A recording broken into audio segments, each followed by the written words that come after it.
कैसे हैं आप लोग। आशा करते हैं अच्छे होंगे और आपकी तैयारियां भी अच्छी चल रही होगी।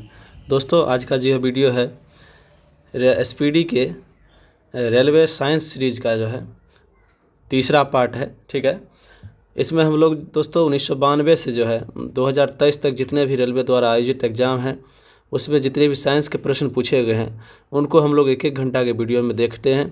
ठीक है दोस्तों, चलिए शुरू करते हैं पहला प्रश्न से। पहला प्रश्न है गैल्वेनीकरण के दौरान लोह प्लेट पर किसकी परत चढ़ाई जाती है। तो आप लोगों को पता होगा गैल्वेनाइजेशन में दोस्तों लोहा पर जो है जिंक की परत चढ़ाई जाती है। अगला प्रश्न है पेनिसिलिन की खोज किसने की थी। पेनिसिलिन की खोज दोस्तों अलेक्जेंडर फ्लेमिंग द्वारा किया गया था। अगला प्रश्न है आरआरबी रांची 6 नवंबर 2002 में जो आयोजित हुए थे उससे एक पत्थर या धातु का पिंड सूर्य के चारों तरफ कक्षा में घूमे तो उसे क्या कहते हैं। तो एस्टेरॉयड कहते हैं दोस्तों। पत्थर उत्तर आदि के पिंड जो कक्षा में घूमते हैं और ये आपको मंगल और बृहस्पति के बीच में इसका एक बेल्ट है, उसमें दोस्तों अधिकतर पाए जाते हैं एस्टेरॉयड। अगला प्रश्न है तत्काल ऊर्जा के लिए एक खिलाड़ी को क्या दिया जाना चाहिए। तो दोस्तों तत्काल यानी इंस्टेंट एनर्जी के लिए दोस्तों कार्बोहाइड्रेट दिया जाना चाहिए खिलाड़ी को, जैसे कि ग्लूकोज। अगला प्रश्न है आरआरबी बेंगलोर 27 अक्टूबर 2002 से जब पारा एक बर्तन में जमा रखा जाता है तब उसके पास नवचंद्रक होगा।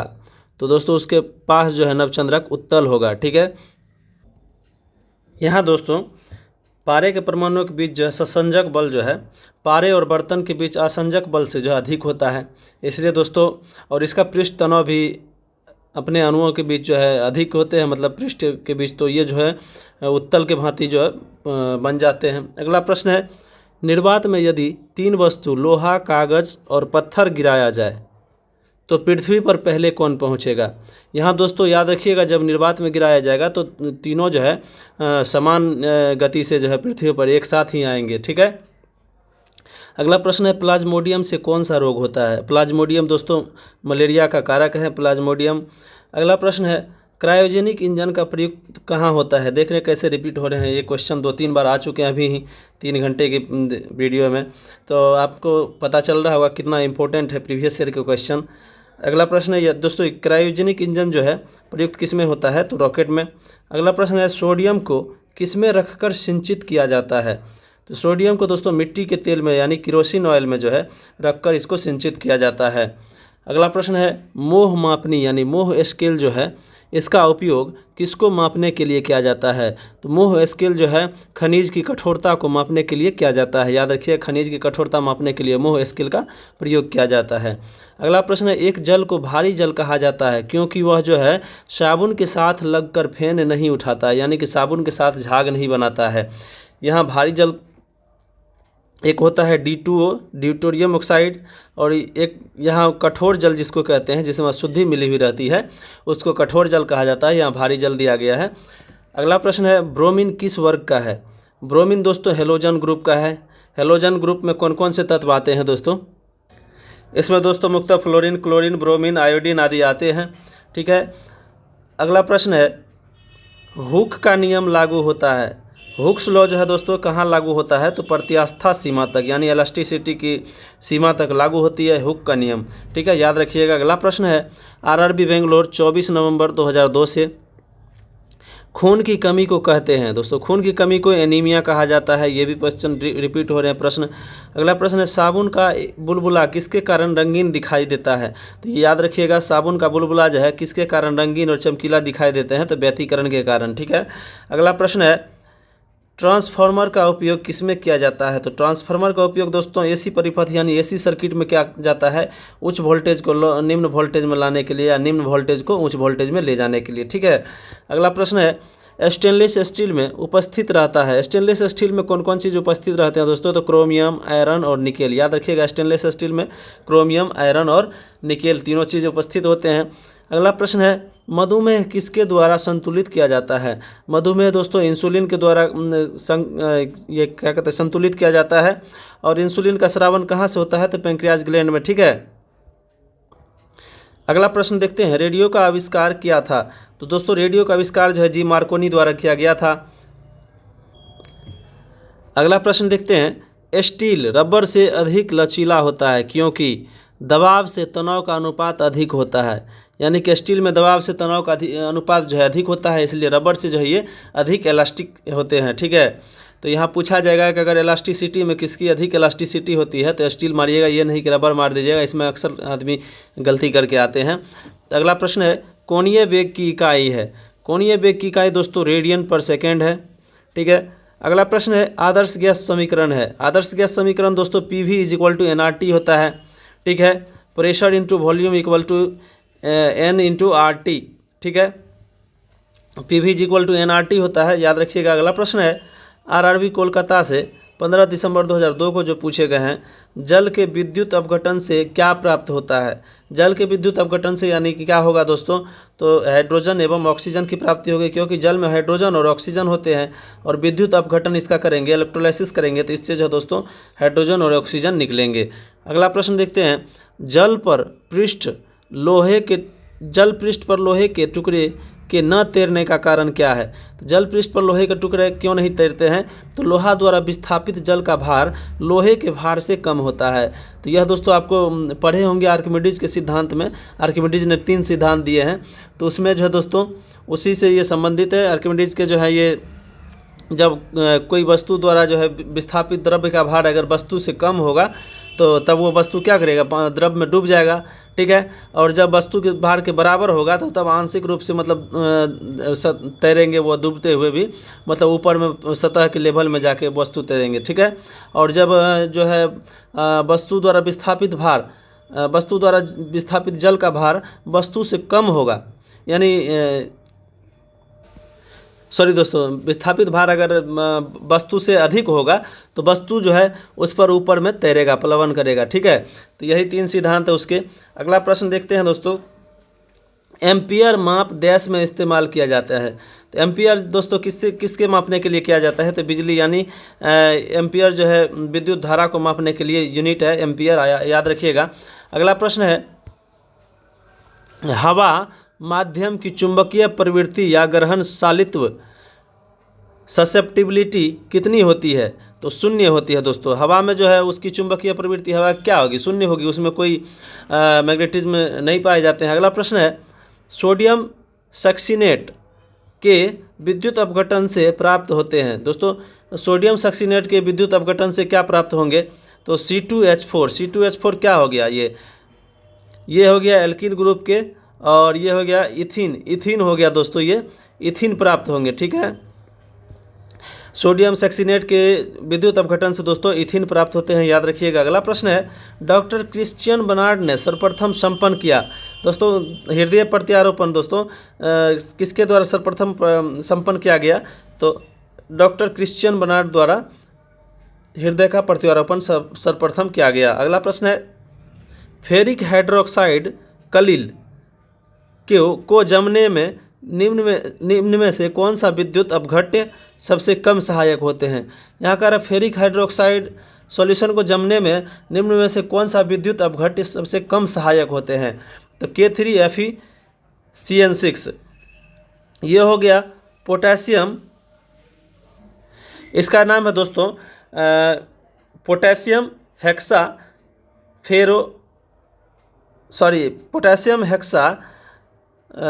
साइनोफेरेट होता है। ठीक है, पोटेशियम हेक्सा साइनोफेरेट ये इसका नाम है K3FeCN6 का। ठीक है, तो इसको याद रख लीजिए। फेरिक हाइड्रोक्साइड कलिल को जो है जमाने में निम्न में से कौन सा विद्युत अपघट्य सबसे कम सहायक होते हैं, तो पोटेशियम हेक्सा फेरोसाइनेट होता है। ठीक है, पोटेशियम हेक्सा साइनोफेरेट होता है, इसको याद रख लीजिए, पोटेशियम हेक्सा साइनोफेरेट है इसका नाम। अगला प्रश्न देखते हैं अनुवांशिकी उत्परिवर्तन किस में होता है। अनुवांशिकी उत्परिवर्तन दोस्तों किस में होगा, तो क्रोमोजोम में होगा। क्रोमोजोम ही दोस्तों जो है एक पीढ़ी से दूसरे पीढ़ी जो है गुणधर्म को ले जाते हैं, तो इसी में दोस्तों उत्परिवर्तन होगा तो किसी भी जीव में दिखेगा। अगला प्रश्न है थायोसल्फेट आयन I2 यानी आयोडीन से उपचयन करने पर प्राप्त होता है। थायोसल्फेट आयन का आयोडीन से उपचयन करेंगे तो क्या प्राप्त होगा, तो सल्फेट। ठीक है, SO4 होगा, सल्फेट आयन की प्राप्ति होगी। अगला प्रश्न है ज्योति तीव्रता दीप्त तीव्रता या ल्यूमिनियस इंटेंसिटी की इकाई क्या होती है? तो ज्योति तीव्रता की दोस्तों कैंडेला होती है, आप लोगों को पता होगा। अगला प्रश्न देखते हैं, लेंज का नियम किसके संरक्षण के नियम का परिमाण है? तो लेंज का नियम दोस्तों किसके संरक्षण का परिमाण है? तो ऊर्जा के संरक्षण का परिमाण है। ठीक है, अगला प्रश्न देखते हैं, प्रक्षेप्य का पथ होता है। प्रक्षेप यानी प्रोजेक्टाइल मोशन में अगर किसी वस्तु को फेंका जाता है तो उसका पथ क्या होगा? परवलयाकार होगा, पैराबोलिक होगा, याद रखिएगा।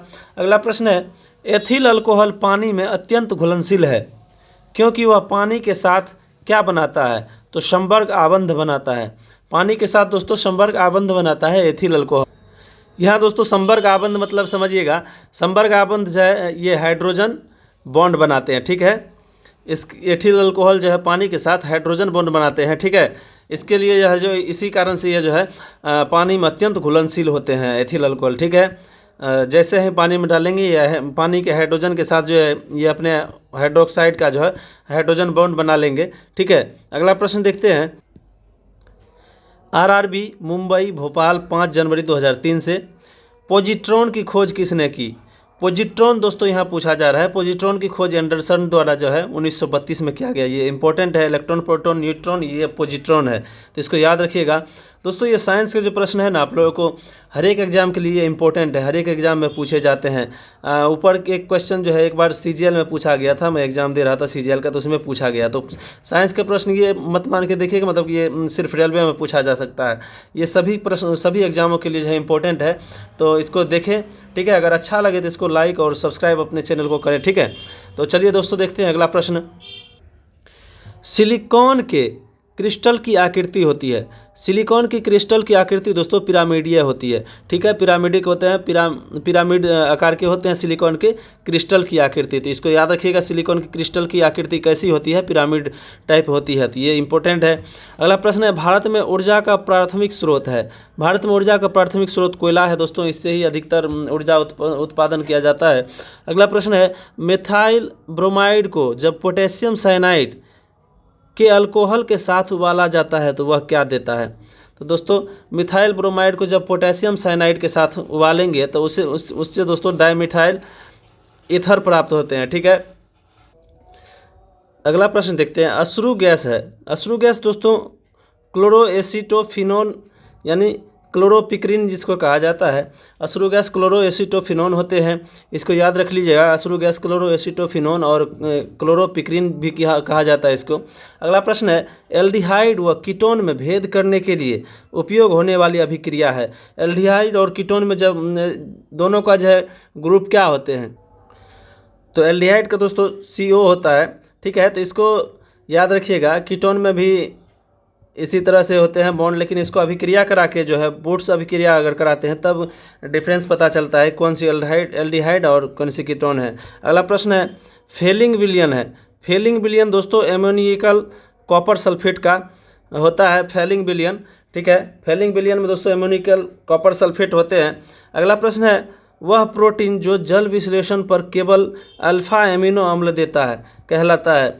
वैसा प्रोटीन जो जल विश्लेषण पर केवल अल्फा एमिनो अम्ल देता है क्या कहलाता है? तो संयुग्मी प्रोटीन। संयुग्मी प्रोटीन वैसे प्रोटीन होते हैं जो जल विश्लेषण पर जो है केवल अल्फा एमिनो एसिड देता है। अगला प्रश्न है, किसी परमाणु की परमाणु संख्या क्या है? नाभिक में उपस्थित प्रोटॉन की संख्या दोस्तों किसी भी परमाणु की परमाणु संख्या होती है। तो याद रखिएगा, किसी भी परमाणु के नाभिक में उपस्थित प्रोटॉन की संख्या ही उसका परमाणु संख्या कहलाता है, किसी भी परमाणु का। अगला प्रश्न है, उष्मा गति का अध्ययन किस खंड पर स्वतंत्र है? उष्मा गति का अध्ययन दोस्तों समय खंड पर जो है स्वतंत्र होते हैं। अगला प्रश्न है, आरआरबी गोरखपुर से 19 जनवरी 2003 को आयोजित। प्रश्न है, मुक्त रूप से लटकी हुई चुंबकीय सुई भौगोलिक अक्ष के साथ कौन बनाता है? तो याद रखिएगा, भौगोलिक अक्ष के साथ जो मुक्त रूप से लटकी हुई चुंबकीय सुई 18 डिग्री का कौन बनाती है? अगला प्रश्न है, बैक्टीरिया द्वारा फैलता है। बैक्टीरिया द्वारा दोस्तों टाइफाइड यानी आंत बुखार, जिसे आंत ज्वार कहा जाता है, फैलता है। अगला प्रश्न है, नेसेट क्या होता है? नेसेट दोस्तों एक अल्ट्रा मॉडर्न चुंबकीय टेप चैम्बर संगीत रिकॉर्ड करने के लिए प्रयोग किए जाते हैं। नेसेट जो है एक अल्ट्रा मॉडर्न चुंबकीय टेप चैम्बर है। ठीक है, जिसका उपयोग संगीत रिकॉर्ड करने में होता है। ठीक है, अगला प्रश्न देखते हैं, आरआरबी चंडीगढ़ 9 मार्च 2003 से पानी पर तैरती वस्तु का आभासी भार होता है। पानी पर तैरती वस्तु का आभासी भार दोस्तों शून्य होगा, क्योंकि वो तैर रहा है। उसके द्वारा जो है ये आर्किमिडीज के सिद्धांत आप लोग पढ़े होंगे, 3 इसमें नियम है। और जब वो तैर रहा है तो उसको आभास क्या होगा, भार शून्य होगा। वो अपना भार जो आभास करेंगे शून्य भार आभास करेंगे, ठीक है।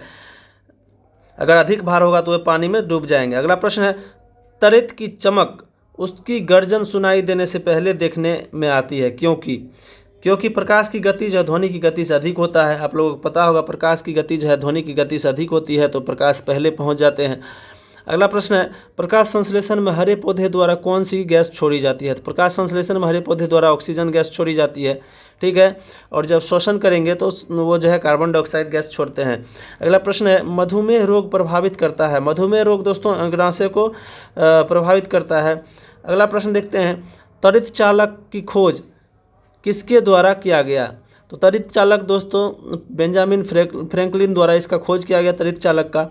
अगला प्रश्न देखते हैं, आरआरबी मुजफ्फरपुर 6 अप्रैल 2003 में जो हुए थे, पोर्टलैंड सीमेंट का मुख्य घटक है, यानी पोर्टलैंड सीमेंट का मुख्य तत्व कौन कौन से हैं? Lime, silica, alumina. देख रहे हैं रिपीट हो रहा है क्वेश्चन।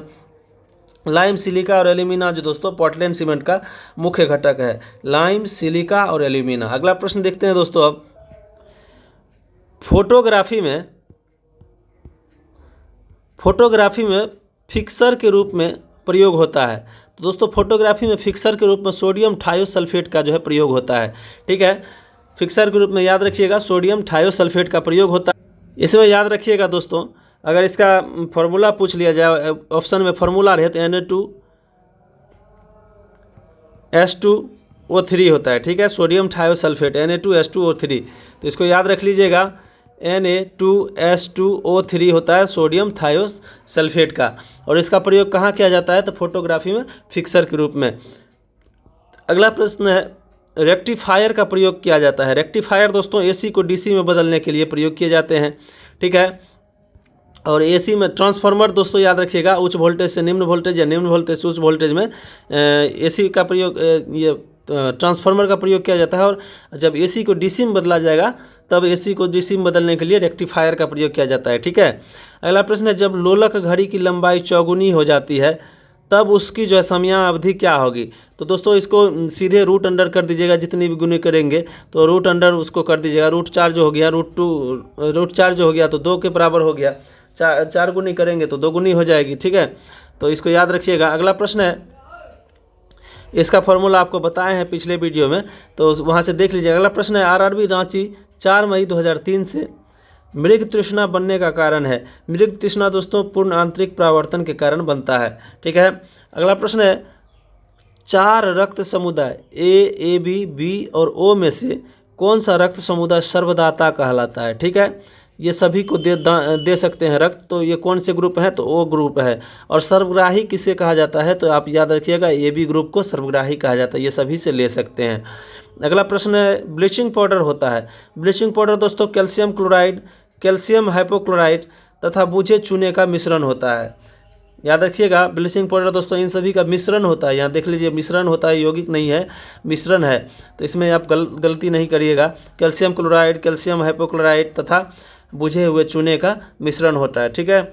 कौन सी गैस का सर्वोच्च उष्मांक होता है?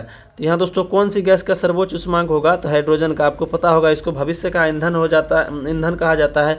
सर्वोच्च उष्मांक यानी इसका कैलोरीफिक वैल्यू जो है बहुत अधिक होता है, यानी इसके 1 ग्राम को जलाने पर जो बहुत उष्मा मिलती है, अधिक उष्मा मिलेगी, तो वही कहा जा रहा है सर्वोच्च उष्मांक इसका जो है हाइड्रोजन का होता है। अगला प्रश्न है, प्रकाश का रंग निश्चित किया जाता है उसकी तरंगदैर्घ्य द्वारा। दोस्तों तरंगदैर्घ्य से ही प्रकाश का कलर जो है डिसाइड किया जाता है, ठीक है। और तरंगदैर्घ्य किसका ज़्यादा होता है कलर में? तो आपको पता होना चाहिए लाल रंग का जो है तरंगदैर्घ्य सबसे अधिक होता है और बैंगनी रंग का सबसे कम होता है सभी दृश्य रंगों में। अगला प्रश्न देखते हैं, सूर्य में विद्यमान असीमित ऊर्जा का स्रोत है। तो आपको पता होगा नाभिकीय संलयन होता है, वहाँ हाइड्रोजन मिलकर हीलियम का निर्माण होता है, ठीक है। तो इसी को नाभिकीय संलयन कहा जाता है, ठीक है। इसमें दोस्तों असीमित ऊर्जा स्रोत के रूप में ये बने हुए हैं। हाइड्रोजन के रूप में संलयन होने के कारण जो है यहाँ ऊर्जा की कमी नहीं है। अगला प्रश्न है, आग लगने एवं फैलने की संभावना कम होती है। किसमें? तो दोस्तों सूती वस्त्रों में। सूती वस्त्रों में दोस्तों आग लगने एवं फैलने की संभावना बहुत कम होती है। अगला प्रश्न है, एक शाकाहारी को अपने शरीर के लिए आवश्यक फास्फोरस कहाँ से मिलता है? तो दूध से दोस्तों। शाकाहारी को आवश्यक फास्फोरस शरीर के लिए कहाँ से मिलेगा? तो दूध से मिलेगा। अगला प्रश्न है, आरआरबी मुंबई भोपाल 4 मई 2003 से मीथेन गैस बनता है। मीथेन गैस दोस्तों सोडियम एसीटेट को सोडा लाइम के साथ जो है गर्म करने पर मीथेन गैस का निर्माण होता है। तो इसको याद रखिएगा, सोडियम एसीटेट को सोडा लाइम के साथ गर्म करेंगे तो मीथेन गैस बनेगा। अगला प्रश्न है, सार्स क्या है? सार्स दोस्तों विषाणु द्वारा फैलने वाली बीमारी है। विषाणु द्वारा यानी विषाणु जनित रोग है, इसको याद रखिएगा। सार्स जो है विषाणु से होते हैं। अगला प्रश्न है, एड्स नहीं फैलता है। एड्स दोस्तों बातचीत करने से या छूने से नहीं फैलता है। अगला प्रश्न है, मशरूम है। मशरूम दोस्तों फंगस है यानी फंजाई है, कवक है, याद रखिएगा। अगला प्रश्न है, जब बर्फ़ पानी में तैरता है तो उसके आयतन का कितना भाग पानी के ऊपर रहता है?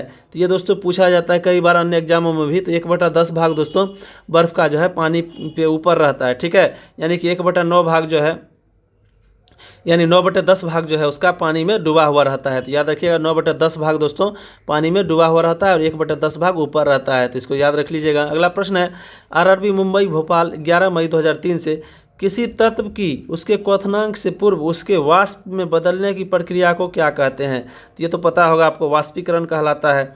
अगला प्रश्न है, तत्वों और यौगिक के अणुओं को किसके द्वारा दर्शाया जाता है? तो तत्वों और यौगिक के अणुओं को किसके द्वारा दर्शाया जाएगा? तो रासायनिक सूत्र के द्वारा यानी केमिकल फार्मूला के द्वारा दर्शाया जाता है। अगला प्रश्न है, जल का हिमांक है।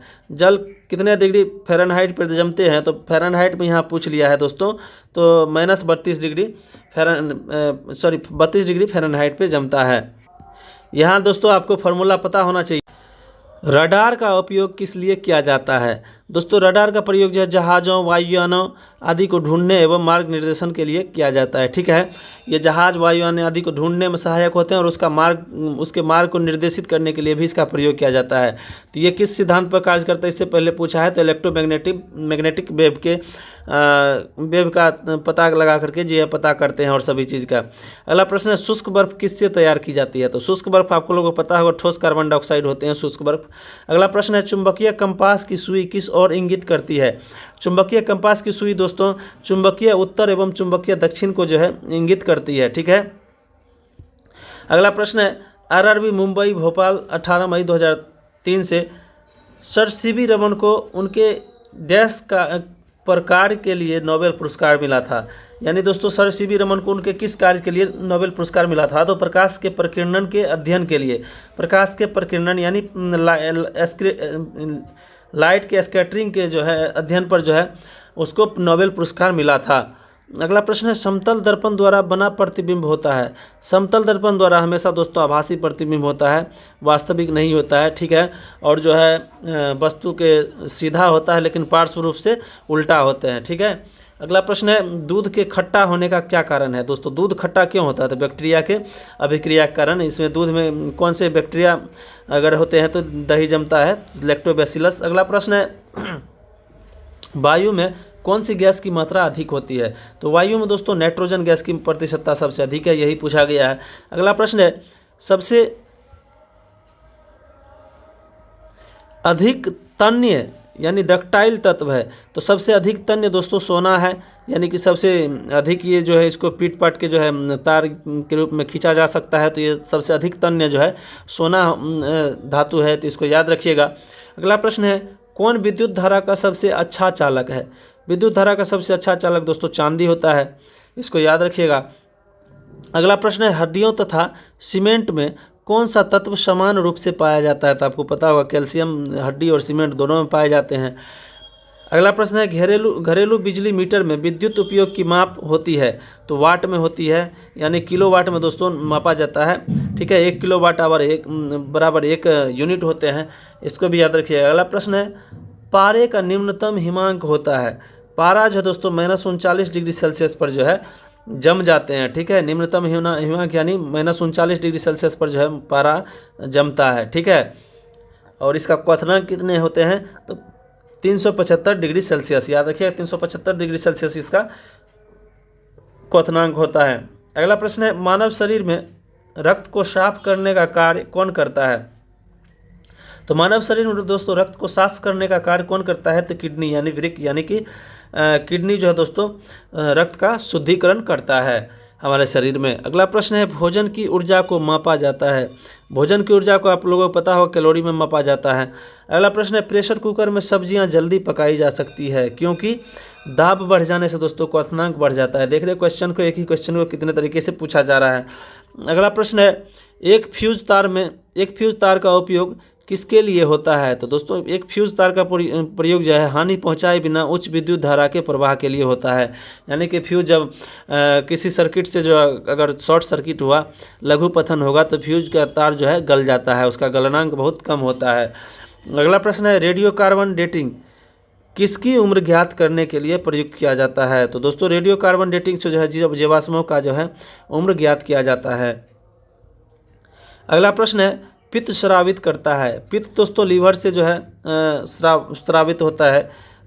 पित्त का जो है स्रावन जो है पित्त रस का, याद रखिएगा, लीवर से स्रवन होता है। अगला प्रश्न है दोस्तों, शरीर के भार का कितना प्रतिशत जल होता है? तो आप लोगों को पता होगा शरीर के भार का जो है 65 से 80% लगभग जल होते हैं। अगला प्रश्न है, प्रोटॉन की खोज की थी। प्रोटॉन दोस्तों किसके द्वारा खोजा गया था? तो गोल्डस्टीन के द्वारा, आप लोगों को पता होगा। जब किसी वस्तु को धनावेशित किया जाता है तो वह दोस्तों इलेक्ट्रॉन खो देता है, ठीक है। यानी कि उस पर जो है उसको किसी भी वस्तु को जो है धनावेशित किया जाता है तो वो इलेक्ट्रॉन खो देता है। यानी कि इलेक्ट्रॉन जो है निगेटिवली चार्ज पार्टिकल है, यानी कि जब निगेटिवली चार्ज पार्टिकल हट जाते हैं तो उतना उस पर पॉजिटिव चार्ज आ जाते हैं। तो यही कह रहा है, जब किसी वस्तु को धनावेशित किया जाता है तो उसका जो है इलेक्ट्रॉन खो जाता है। अगला प्रश्न है, जब किसी बंदूक से गोली दागी जाती है तो वह पीछे की ओर धक्का देती है क्योंकि प्रत्येक क्रिया के बराबर और विपरीत दिशाओं में प्रतिक्रिया होती है, ठीक है। ये दोस्तों न्यूटन के कौन से लॉ है? तीसरे लॉ है, याद रखिएगा। प्रत्येक क्रिया के बराबर और विपरीत प्रतिक्रिया न्यूटन के थर्ड लॉ में बताया गया है। अगला प्रश्न है, कौन सा गुण तत्व में सामान्य रूप से पाया जाता है? तो दोस्तों कौन सा गुण तत्व में समान रूप से पाया जाएगा? तो परमाणु संख्या, यानी कि परमाणु संख्या हर एक तत्व के होते हैं, यानी कि उसमें प्रोटॉन जो होते हैं निश्चित रूप से होते ही होते हैं, ठीक है। यानी कि हर एक परमाणु में दोस्तों प्रोटॉन निश्चित रूप से पाए जाते हैं, तो वही परमाणु संख्या होते हैं। प्रोटॉन की संख्या, नाभिक में जितने भी प्रोटॉन होते हैं उसकी संख्या को ही परमाणु संख्या कहा जाता है। अगला प्रश्न है, वह प्रक्रिया जिसमें एक भारी नाभिक टूटकर 2 या 2 से अधिक नाभिक में बदलते हैं तथा अधिक मात्रा में ऊष्मा प्रदान करते हैं कहलाते हैं। इसको दोस्तों नाभिकीय विखंडन कहा जाएगा, ठीक है। इससे दोस्तों ऊष्मा की प्राप्ति होती है। यूरेनियम आदि का जो प्रयोग होते हैं इसमें रिएक्टर में, जिससे बिजली उत्पादन किए जाते हैं, तो उसमें दोस्तों नाभिकीय विखंडन ही होता है। अगला प्रश्न है, विटामिन ए सबसे अधिक मात्रा में पाया जाता है। विटामिन ए सबसे अधिक मात्रा में दोस्तों गाजर में पाया जाता है, यानी कि गाजर में विटामिन ए की प्रचुरता होती है। अगला प्रश्न है, आरआरबी कोलकाता भुवनेश्वर 25 मई 2003 से पेट्रोलियम कहाँ पाया जाता है? पेट्रोलियम दोस्तों अवसादी चट्टानों में पाया जाता है। चट्टान में पूछे हैं किस प्रकार के चट्टान में दोस्तों पेट्रोलियम की प्राप्ति होती है, किस प्रकार के चट्टानों से? तो अवसादी चट्टानों से। अगला प्रश्न है, नाभिकीय संलयन को ताप नाभिकीय अभिक्रिया भी कहते हैं क्योंकि संलयन के लिए अत्यधिक उच्च तापमान की स्थितियों की आवश्यकता होती है। यानी कि जब ये नाभिकीय संलयन होते हैं तो उसमें अति उच्च तापमान की आवश्यकता होती है, इसे ताप नाभिकीय अभिक्रिया इसलिए भी कहा जाता है। अगला प्रश्न है, श्वेत रक्त कण कहलाता है। श्वेत रक्त कण को दोस्तों ल्यूकोसाइट्स कहा जाता है, आप लोगों को पता होगा। ल्यूकोसाइट्स, श्वेत रक्त कण को ल्यूकोसाइट्स भी कहा जाता है। अगला प्रश्न है, एड्स किसके संक्रमण के कारण होता है? तो एड्स आप लोगों को पता होगा वायरस के कारण होता है, विषाणु के कारण होता है। अगला प्रश्न है, सोडियम क्लोराइड को कहा जाता है। सोडियम क्लोराइड को दोस्तों टेबल साल्ट कहा जाता है, ठीक है। अगला प्रश्न है, एंथ्रेक्स रोग किस में पाया जाता है? तो एंथ्रेक्स रोग दोस्तों जानवर में पाए जाते हैं, भैंस, गाय इत्यादि में पाए जाते हैं। FMDV foot and mouth disease virus से इससे ये होते हैं।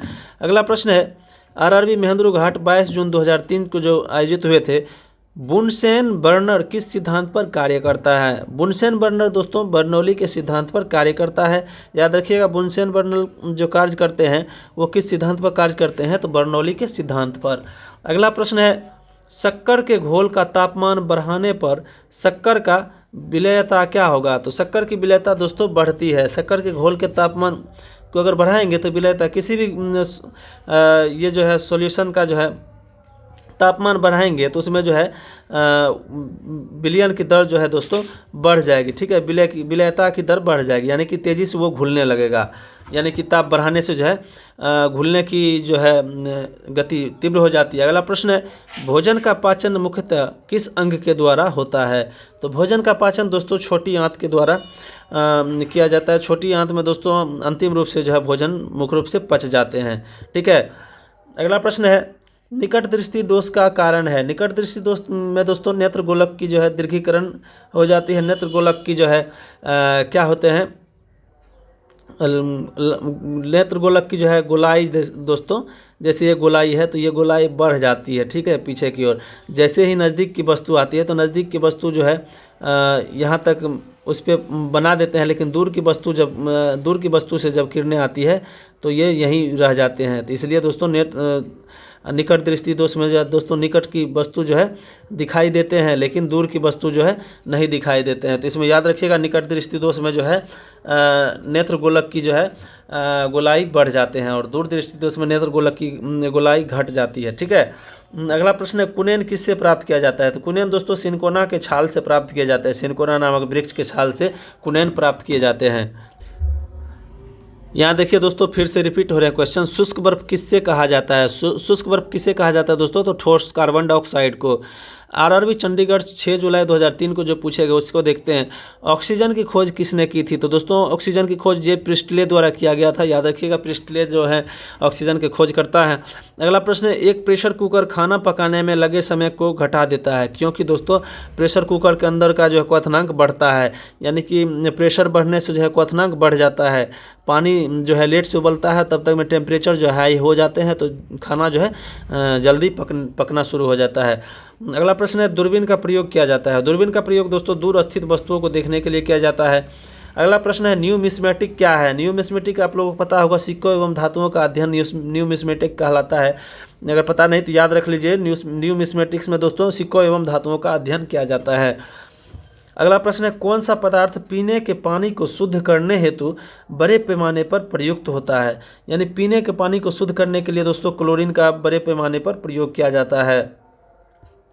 अगला प्रश्न है सेक्सटेंस एक उपकरण है जो मापता है। देख रहे हैं दो वस्तुओं के बीच की कोणीय दूरी को सेक्सटेंस द्वारा मापा जाता है। इसमें अलग तरीके से उसी सेक्सटेंस को पूछा है, तो किस तरह से रिपीट कर रही है क्वेश्चन रेलवे देख रहे हैं तो दोस्तों इसलिए प्रीवियस ईयर क्वेश्चन बहुत इंपॉर्टेंट है। आप लोग स्पेशली साइंस का देख लें, फिर उसके बाद और भी देखेंगे। अगला प्रश्न है आरआरबी त्रिवेंद्रम 13 अगस्त 2003 में जो पूछे गए उससे अम्ल वर्षा किसके पर्यावरण प्रदूषण से बनता है? तो अम्ल वर्षा दोस्तों नाइट्रस ऑक्साइड एवं सल्फर डाइऑक्साइड के पर्यावरण प्रदूषण से बनते हैं, ठीक है।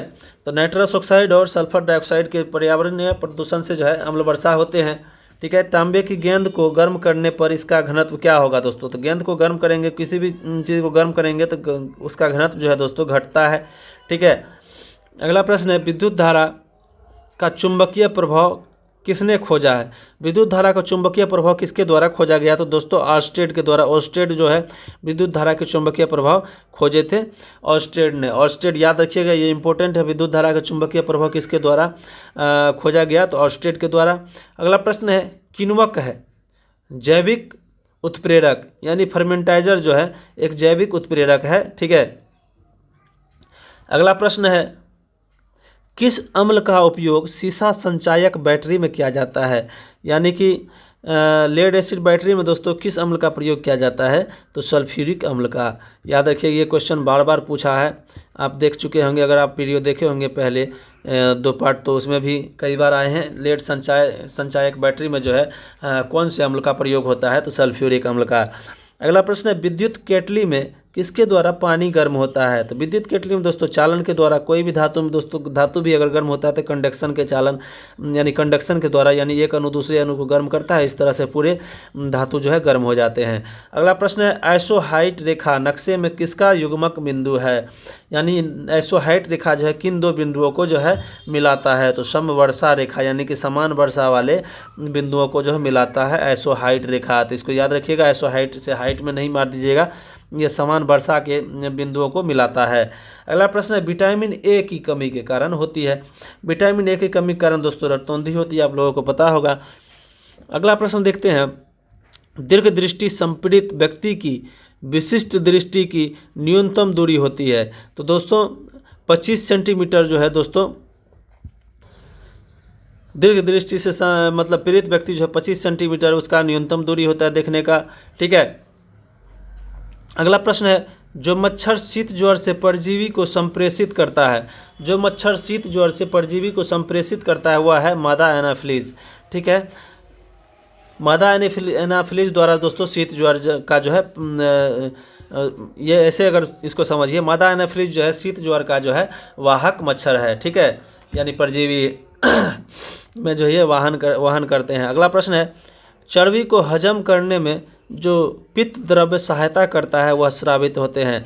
चर्बी को जो हजम करने में जो पित्त द्रव्य सहायक होते हैं यानी पित्त रस, वो जिगर से यानी कि लीवर से जो है स्रावित होते हैं। तो यहाँ जिगर मतलब लीवर होता है, कुछ और नहीं समझना है। अगला प्रश्न देखते हैं, आरआरबी गोरखपुर 12 अक्टूबर 2003 में जो पूछे गए हैं, कच्ची गाजर किसका अच्छा स्रोत है दोस्तों? तो कच्ची गाजर जो है विटामिन ए का अच्छा स्रोत है। अगला प्रश्न अब देखते हैं, लाल रक्त कण किसमें उत्पन्न होता है? तो लाल रक्त कण दोस्तों कहाँ बनता है? तो अस्थि मज्जा में। इसको याद रखिएगा, अस्थि मज्जा में दोस्तों लाल रक्त कण का निर्माण होता है। अगला प्रश्न देखते हैं, अल्ट्रासोनिक तरंग का मात्रक क्या है? तो अल्ट्रासोनिक तरंग का मात्रक दोस्तों हर्ज है, हर्टज होता है, HZ इसका ये संकेत होता है।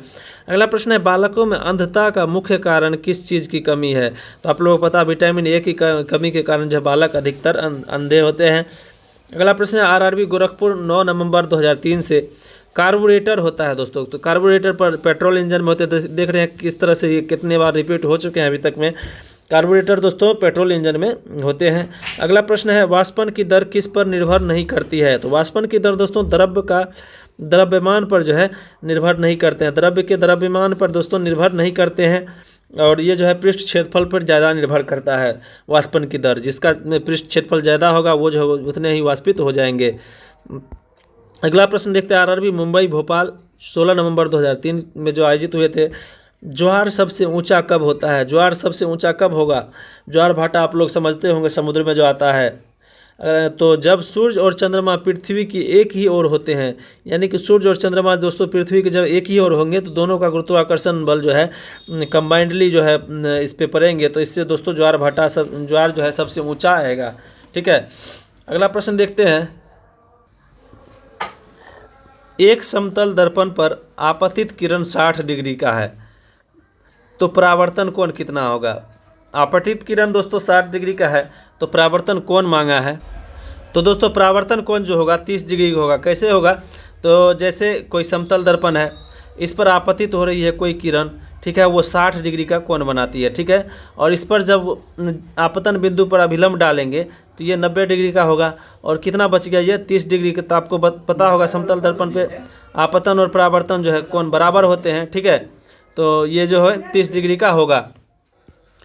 अगला प्रश्न है, ध्वनि का वेग या चाल निर्भर करता है। ध्वनि की वेग या चाल किस पे निर्भर करती है? तो माध्यम की प्रत्यास्था एवं घनत्व पर, माध्यम के इलास्टिसिटी एवं डेंसिटी पर जो दोस्तों ध्वनि का चाल एवं वेग जो है निर्भर करता है। अगला प्रश्न है, पानी और चौक यानी खड़िया के मिश्रण को पृथक किया जा सकता है। तो वाष्पन द्वारा पानी जो वाष्पीकृत होकर उड़ जाएंगे और खड़िया जो है बैठे रह जाएंगे। ठीक है, बर्तन में। तो अगला प्रश्न है, परमाणु में प्रोटॉन रहते हैं। तो परमाणु प्रोटॉन जो दोस्तों नाभिक में रहते हैं और इसी को जो है परमाणु संख्या भी कहा जाता है। जितने प्रोटॉन की संख्या नाभिक में उपस्थित होते हैं उसी को उस परमाणु का परमाणु संख्या कहा जाता है।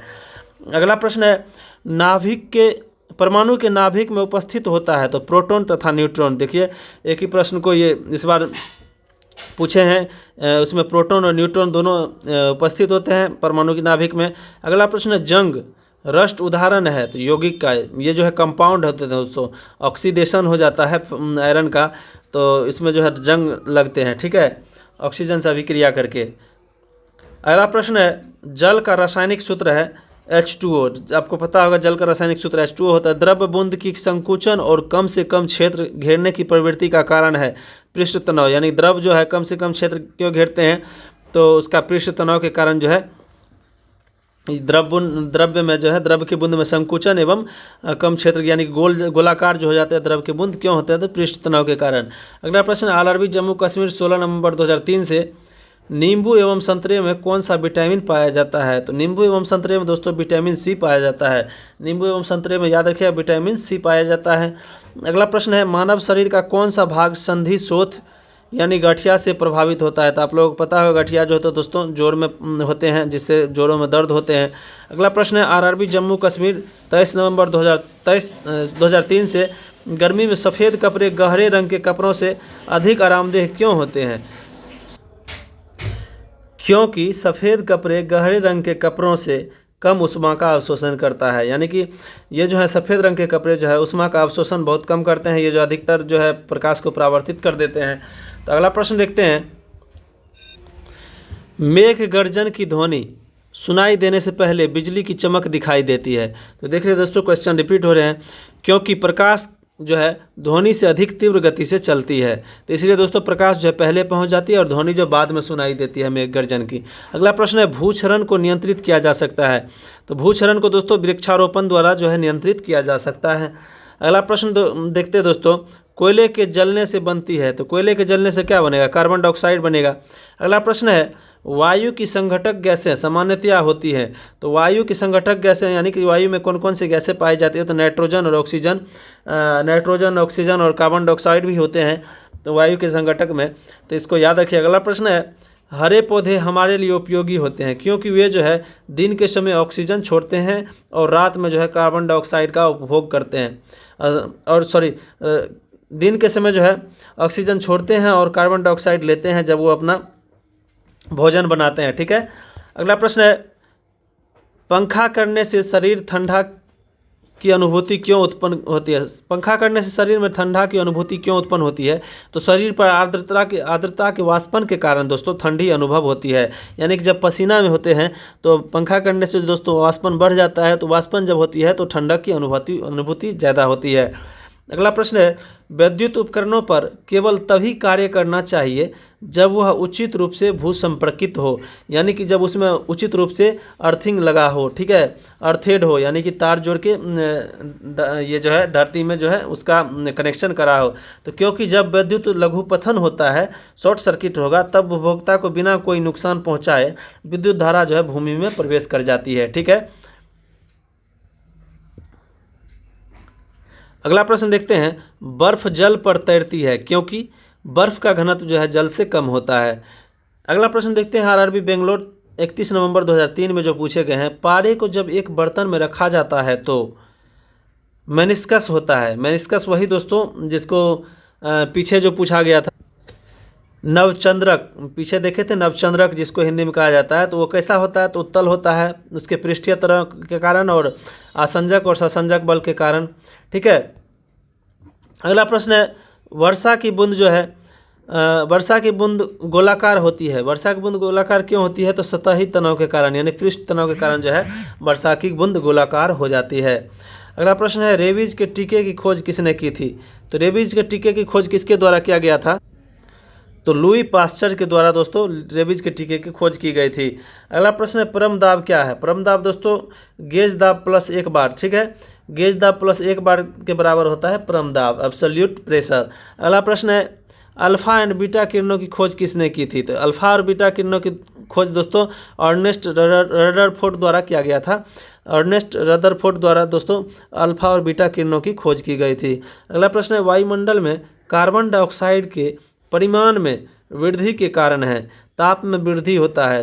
अगर वायुमंडल में जो है कार्बन डाइऑक्साइड के परिमाण में वृद्धि होगी तो आपको क्या पता होगा है कि ताप में वृद्धि होती है। क्यों होती है? तो जिससे ग्लोबल वार्मिंग भी कहते हैं। कार्बन डाइऑक्साइड जो है एक लेयर बना लेते हैं और जो सूर्य से उष्मा धरती पर आती है तो उसको अगर धरती जो प्रकिरणित करती है तो वो जो लेयर जो है रोक देते हैं, तो इससे दोस्तों पृथ्वी का जो है तापमान बढ़ जाता है। अगला प्रश्न है, एक आवर्तिक गति से घूमने वाली चक्के की प्रति सेकंड घूर्णन किससे मापी जाती है? तो स्ट्रोबोस्कोप से दोस्तों आवर्तिक गति से घूमने वाली चक्के की प्रति सेकंड घूर्णन की गति मापी जाती है, यानी कि घूर्णन की गति स्ट्रोबोस्कोप से द्वारा मापा जाता है। अगला प्रश्न है, पानी से ऊपर तक भरे हुए एक बर्तन में पानी के सतह पर बर्फ़ का एक टुकड़ा तैर रहा है। जब बर्फ़ का टुकड़ा पिघलेगा तो पानी का स्तर जो है अपरिवर्तित रहेगा। देख रहे हैं ये क्वेश्चन कई बार पूछे जा चुके हैं, अभी 3 घंटे के ही वीडियो में। तो इसलिए देखिए दोस्तों, प्रीवियस ईयर क्वेश्चन आप देख के जाएं। ठीक है, अगला प्रश्न देखते हैं। डाइन इकाई है बल की, डाइन जो है बल की इकाई है। सीजीएस पद्धति में जो है डाइन होते हैं बल का मात्रक। अगला प्रश्न देखते हैं। एड्स फैलता है तो गलत यौन संबंध से दोस्तों एड्स फैलता है। अगला प्रश्न है। सोलर सेल बदलता है, सोलर सेल दोस्तों सौर ऊर्जा को विद्युत ऊर्जा में जो है बदलता है। अगला प्रश्न है। आरडीएक्स क्या है? तो दोस्तों आरडीएक्स एक विस्फोटक है। और इसमें किसकी प्रमुखता होती है आरडीएक्स में? इसको दोस्तों साइक्लोनाइट एवं हेक्सोजेन के नाम से भी जाना जाता है। तो आरडीएक्स का फुल फॉर्म क्या है? तो रॉयल डिमोलिशन एक्सप्लोसिव इसका फुल फॉर्म होता है। तो रॉयल डिमोलिशन एक्सप्लोसिव दोस्तों इसका जो है फुल फॉर्म होता है। तो याद रखिएगा, रॉयल डिमोलिशन एक्सप्लोसिव। अगला प्रश्न है। आरआरबी सिकंदराबाद 14 दिसंबर 2003 में जो पूछे गए हैं। समुद्री जल में साधारण नमक का प्रतिशत क्या है? तो समुद्री जल में साधारण नमक का प्रतिशत दोस्तों 10% है। अगला प्रश्न है। किसी ऊंचाई से पृथ्वी की ओर स्वतंत्रतापूर्वक गिर रही वस्तु एक समान डैश से गिरती है। तो एक समान त्वरण से गिरेगी। एक समान त्वरण यानी कि जी बराबर कितने है? पृथ्वी की जो जी के वैल्यू है उसी त्वरण से गिरेगा। अगला प्रश्न है। लीफ ब्लाइट रोग, लीफ ब्लाइट रोग अधिकतर पाया जाता है। लीफ ब्लाइट दोस्तों उच्च उत्पादन वाले धान में पाए जाते हैं। ठीक है, उच्च उत्पादन वाले धान में दोस्तों लीफ ब्लाइट रोग पाए जाते हैं। राइजोबियम लेग्यूमिनेशोरम नामक जीवाणु जो बीन, मूंगफली, मटर एवं चने में पाया जाता है स्थित होते हैं। तो दोस्तों जड़ में जो गांठ होती है उसी में पाए जाते हैं। ठीक है, राइजोबियम लेग्यूमिनेशोरम नामक जीवाणु। ठीक है, अगला प्रश्न देखते हैं। शुद्ध जल का क्वथनांक फ़ारेनहाइट स्केल पर क्या होता है? तो शुद्ध जल का क्वथनांक दोस्तों फ़ारेनहाइट स्केल पर 212 डिग्री फ़ारेनहाइट होते हैं। ठीक है, इसको आप पता होना चाहिए आपको फार्मूला डिग्री सेल्सियस को फ़ारेनहाइट में बदलने का। तो F-32 इंटू 5/, सॉरी दोस्तों यहाँ 9/5 होगा। तो F-32/9, F-32 into 9/5 C degree Celsius is equal to F-32 into 9/5 होता है। अगला प्रश्न है। आरआरबी महेंद्रू घाट से 21 दिसंबर 2003 को जो पूछे गए थे। एमकेएस प्रणाली में त्वरण का मात्रक क्या है? तो त्वरण का मात्रक दोस्तों एमकेएस प्रणाली में मीटर पर सेकेंड स्क्वायर होगा। अगला प्रश्न है। माइका क्या है? माइका दोस्तों विद्युत का कुचालक पदार्थ होता है। अगला प्रश्न है। सोना का संकेत क्या है? तो AU यानी ऑरम होता है सोना का दोस्तों संकेत। अगला प्रश्न है। प्रेशर कुकर में खाना जल्दी पकता है क्योंकि प्रेशर कुकर के अंदर दाब अधिक होने से जो है क्वथनांक बढ़ जाता है। अगला प्रश्न देखते हैं।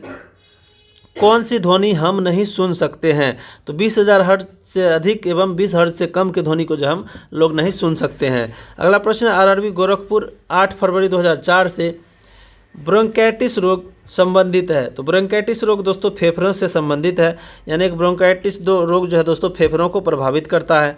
अगला प्रश्न है। शरीर में रक्त का औसत आयतन होता है। तो शरीर में रक्त का औसत आयतन दोस्तों 5 से 6 लीटर होते हैं शरीर में। अगला प्रश्न है। डीएनए है। डीएनए दोस्तों न्यूक्लिक अम्ल का एक वर्ग है और इसका फुल फॉर्म क्या होता है? तो डीऑक्सी राइबो न्यूक्लिक एसिड इसका नाम है। अगला प्रश्न है। पीयूष ग्रंथि अवस्थित होते हैं। तो पीयूष ग्रंथि दोस्तों मस्तिष्क में अवस्थित होते हैं। पिट्यूटरी ग्लैंड भी जिसको कहा जाता है या मास्टर ग्लैंड भी इसको कहा जाता है। अगला प्रश्न है। आरआरबी चंडीगढ़ 15 फरवरी 2004 में जो पूछे गए थे। डिप्थेरिया बीमारी प्रभावित करती है। डिप्थेरिया बीमारी दोस्तों गला को प्रभावित करती है, यानी कि गला को जो है प्रभावित करती है डिप्थेरिया नामक बीमारी। अगला प्रश्न है। टेलीविज़न के आविष्कारक कौन है? तो टेलीविज़न के आविष्कारक दोस्तों जे.एल. वेयर्ड है। अगला प्रश्न है। गतिज ऊर्जा का व्यंजक है। तो आपको पता होगा गतिज ऊर्जा ½ mv² होता है। तो ये डायरेक्ट व्यंजक पूछ लिया गया। अगला प्रश्न देखते हैं। प्रतिध्वनि किस कारण सुनी जाती है? तो प्रतिध्वनि दोस्तों ध्वनि तरंगों के परावर्तन के कारण सुनी जाती है। किसी सतह से टकराकर जब लौटती है ध्वनि तरंगें तो वही प्रतिध्वनि के रूप में सुनाई देती है। पानी से भरे एक बर्तन में बर्फ़ का एक टुकड़ा तैर रहा है। पूरी बर्फ़ के पिघलने पर बर्तन का जलस्तर होगा। तो जलस्तर दोस्तों अपरिवर्तित रहेगा। अगला प्रश्न है। 2 समांतर दर्पणों के बीच धातु के एक गोले को रखा जाता है। इससे बने प्रतिबिंबों की संख्या कितनी होगी? तो असंख्य होगी। समांतर समतल दर्पण अगर समांतर दर्पण के बीच अगर गोला कोई रखा जाएगा तो इससे बना प्रतिबिंब अनंत बनेंगे। अगला प्रश्न है।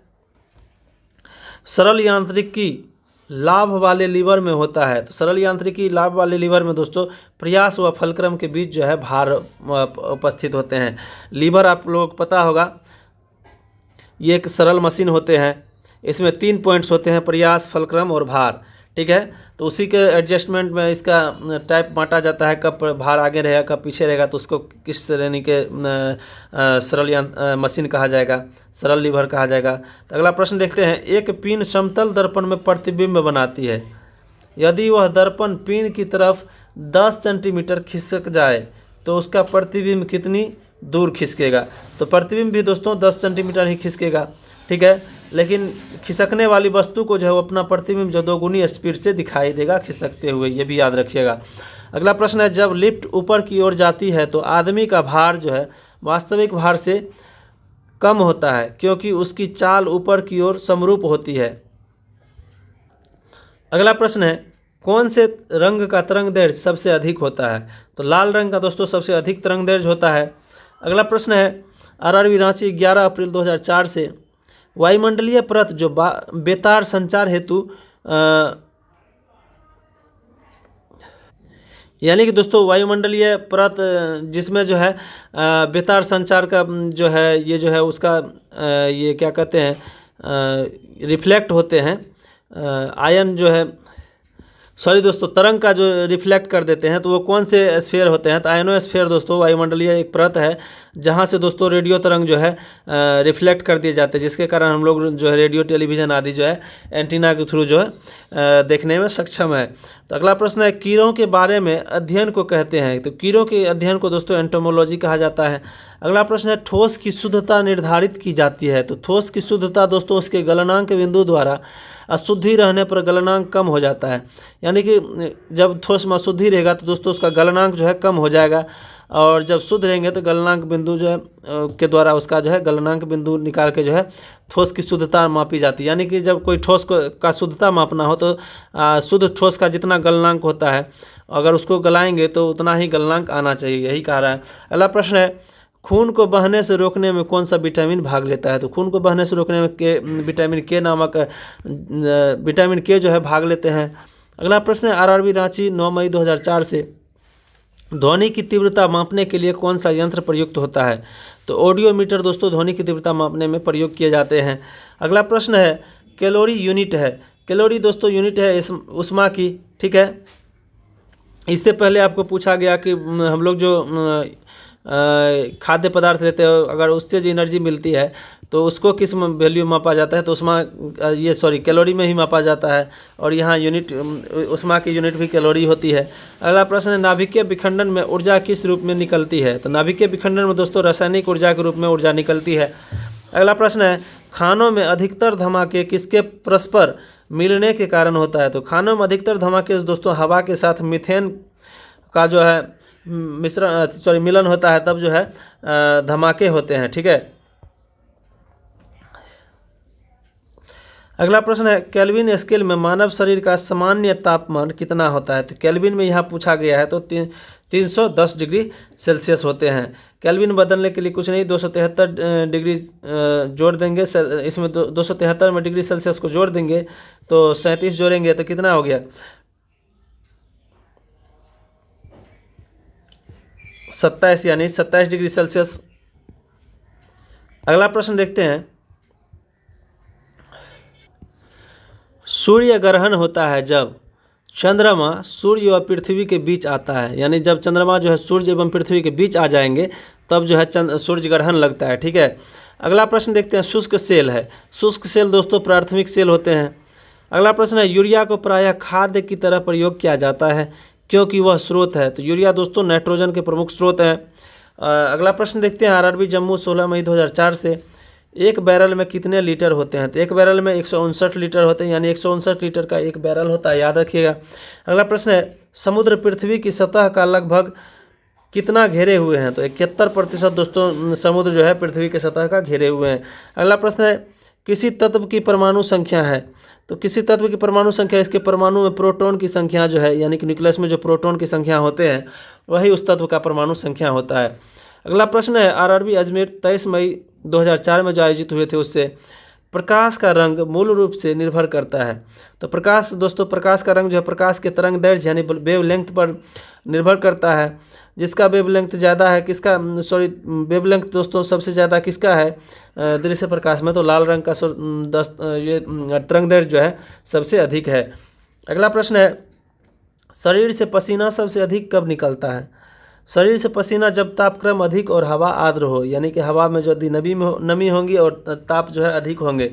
अगला प्रश्न है, सूर्य में ऊर्जा का स्रोत है। सूर्य में ऊर्जा का स्रोत दोस्तों हाइड्रोजन का संलयन है। हाइड्रोजन संलयित होकर दोस्तों हीलियम बनता है। अगला प्रश्न है, कौन सा रासायनिक प्रतिक्रियाओं में भाग लेते हैं? तो रासायनिक प्रतिक्रियाओं में दोस्तों बाहरी सेल के इलेक्ट्रॉन की संख्या जो है वही भाग लेते हैं। ठीक है। अगला प्रश्न है, एक तत्व को दूसरे तत्व में बदलने के लिए आवश्यक है। एक तत्व को दूसरे तत्व में बदलने के लिए रासायनिक प्रतिक्रिया कराना पड़ेगा। अगला प्रश्न है, नाभिकीय संयंत्र में मॉडरेटर का क्या कार्य है? दोस्तों नाभिकीय संलयन में जो है मॉडरेटर न्यूट्रॉन को धीमा करने का काम करता है। अगला प्रश्न है, एक प्रकाश वर्ष है। एक प्रकाश वर्ष दोस्तों आप लोगों को पता होगा, प्रकाश की किरण द्वारा एक वर्ष में तय की गई दूरी को ही एक प्रकाश वर्ष कहा जाता है। अगला प्रश्न है, पृथ्वी के वातावरण में ऑक्सीजन तथा नाइट्रोजन का प्रतिशत मिलकर बनता है। तो पृथ्वी के वातावरण में ऑक्सीजन और नाइट्रोजन मिलकर कुल जो है अपना 99% बनाते हैं। ठीक है। अगला प्रश्न है, अल्ट्रावायलेट किरणों के हानिकारक प्रभाव से हम लोगों को कौन सी परत रक्षा करती है? तो यूवी रे से जो हम लोगों की रक्षा कौन करती है? तो ओजोन परत, यानी कि ओजोन लेयर जो है हम लोगों की रक्षा यूवी रे से करती है। ठीक है। अगला प्रश्न है, कौन सा गैस चूने के पानी को दूधिया में बदलता है? तो आप लोगों को पता हो कार्बन डाइऑक्साइड के कारण जो है चूने का पानी जो है दूधिया में बदल जाता है। अगला प्रश्न है, ग्रीन हाउस प्रभाव के लिए उत्तरदायी गैस है। ग्रीन हाउस प्रभाव के लिए दोस्तों कार्बन डाइऑक्साइड जो है उत्तरदायी गैस है और मीथेन भी दोस्तों इसमें होते हैं। तो यहाँ ये ऑप्शन के अनुसार कार्बन डाइऑक्साइड दिया होगा। अगला प्रश्न है, ग्लूकोज का रासायनिक सूत्र है। ग्लूकोज का रासायनिक सूत्र आप लोगों को पता होगा C6H12O6 होते हैं। अगला प्रश्न है, साधारणतः जब धातु तनु अम्ल से प्रतिक्रिया करता है तो क्या होता? तो दोस्तों साधारणतः जब धातु तनु अम्ल से प्रतिक्रिया करेगा तो हाइड्रोजन जो है विस्थापित होता है। और यही दोस्तों धातु के गुणधर्म नापने का जो पैमाना भी है कि यदि धातु को तनु अम्ल से प्रतिक्रिया कराया जाएगा तो हाइड्रोजन विस्थापित करेगा। ठीक है। अगला प्रश्न देखते हैं, पृथ्वी की परपट्टी पर कौन सी धातु बहुतायत मात्रा में मिलती है? तो पृथ्वी की परपट्टी पर दोस्तों अधिकता जो है एल्युमिनियम की है। अगला प्रश्न है, एस्बेस्टस का मनुष्य शरीर के किस भाग पर हानिकारक प्रभाव पड़ता है? तो एस्बेस्टस का दोस्तों फेफड़ा पर जो है हानिकारक प्रभाव पड़ता है। अगला प्रश्न है, कार्बन मोनोऑक्साइड मनुष्य के स्वास्थ्य को किसके द्वारा प्रभावित करती है? तो कार्बन मोनोऑक्साइड दोस्तों मनुष्य के स्वास्थ्य को जो है रुधिर की ऑक्सीजन वाहिका सामर्थ्य को जो है उसके साथ अभिक्रिया कर कम करके, ठीक है, यानी कि रुधिर की जो ऑक्सीजन वाहिका शक्ति है उसको जो साथ अभिक्रिया करके जो है वहन क्षमता उसका कम कर देता है। अगला प्रश्न है, कार्य करने में मानव शरीर द्वारा प्रयुक्त ऊर्जा होती है। तो कार्य करने मानव शरीर द्वारा जो प्रयुक्त ऊर्जा होती है वो स्थितिज ऊर्जा होती है। अगला प्रश्न है, एक सरल लोलक धीमा होता जाता है और अंत में रुक जाता है, इसकी ऊर्जा कहाँ चली जाती है? तो स्थितिज ऊर्जा में जो है बदल जाती है, यानी सरल लोलक का जो ये धीमा होना जो है धीरे धीरे बंद हो जाना जो है स्थितिज ऊर्जा में उसका ऊर्जा परिवर्तित हो जाना होता है। अगला प्रश्न है, आरआरबी सिकंदराबाद 20/6/2004 से सबसे बड़ी हड्डी कौन सी है? तो सबसे बड़ी हड्डी दोस्तों जांघ की फीमर होती है। अगला प्रश्न है, हाइड्रोजन से भरा गुब्बारा ऊपर जाकर फट जाता है क्योंकि वायु दाब ऊपर जो है घट जाता है, ठीक है, अंदर के गैस जो है बाहर निकलना चाहता है और गुब्बारों को फैला के जो है फाड़ देता है। अगला प्रश्न देखते हैं दोस्तों, पानी के अंदर ध्वनि सुनने का यंत्र कहलाता है। पानी के अंदर ध्वनि सुनने का यंत्र जो है हाइड्रोफोन कहलाता है। नाभिकीय विखंडन में ट्रिगर क्या है? तो नाभिकीय विखंडन में ट्रिगर जो है न्यूट्रॉन का ट्रिगर के रूप में प्रयोग किया जाता है, ठीक है। अगला प्रश्न है, कौन सा जीव मिट्टी की उर्वरकता को बनाए रखता है? तो केचुआ दोस्तों मिट्टी की उर्वरकता को बनाए रखने में सहायक होते हैं। अगला प्रश्न है, कैंसर अस्थि मज्जा के कौन से भाग को प्रभावित करता है? तो कैंसर जो है अस्थि मज्जा के कौन से भाग को प्रभावित करेगा? तो ल्यूकेमिया यानी कि ल्यूकेमिया यदि एवं ब्लड कैंसर जिसको कहते हैं, उसमें जो है अस्थि मज्जा जो को जो है प्रभावित करते हैं कैंसर। अगला प्रश्न है विषाणु के द्वारा होने वाली बीमारी है, तो विषाणु के द्वारा होने वाली बीमारी दोस्तों पोलियो है। अगला प्रश्न देखते हैं आरआरबी बेंगलोर 27 जून 2004 को जो आयोजित हुए थे, उससे किस अम्ल की उपस्थिति हमारे पेट में होती है, तो हाइड्रोक्लोरिक अम्ल दोस्तों हमारे पेट में पाए जाते हैं। अगला प्रश्न है परिशोधक का प्रयोग डैश परिवर्तन के लिए किया जाता है, तो परिशोधक का प्रयोग दोस्तों ऊष्मा ऊर्जा को विद्युत ऊर्जा में परिवर्तन करने के लिए किया जाता है। अगला प्रश्न है ट्रांजिस्टर मुख्यतः डैश है, तो ट्रांजिस्टर दोस्तों बिजली से चलने वाला साधन है। ट्रांजिस्टर दोस्तों बिजली से जो है चलने वाला साधन होते हैं।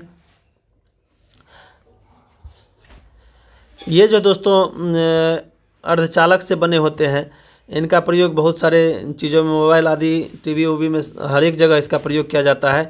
ठीक है। अगला प्रश्न है मानव शरीर में कार्बोहाइड्रेट पुनः संग्रह होता है, तो मानव शरीर में कार्बोहाइड्रेट का पुनः संग्रह दोस्तों ग्लाइकोजन के रूप में किया जाता है। अगला प्रश्न है निरपेक्ष शून्य ताप पर आणविक गति रुक जाती है, यानी कि एब्सोल्यूट जीरो टेम्परेचर पर जो है अणु जो है गति करना बंद कर देते हैं। अगला प्रश्न है एक फोटो विद्युत सेल डैश परिवर्तित करता है, तो फोटो विद्युत सेल यानी फोटोवोल्टेइक सेल जो है प्रकाश ऊर्जा को विद्युत ऊर्जा में परिवर्तित करते हैं।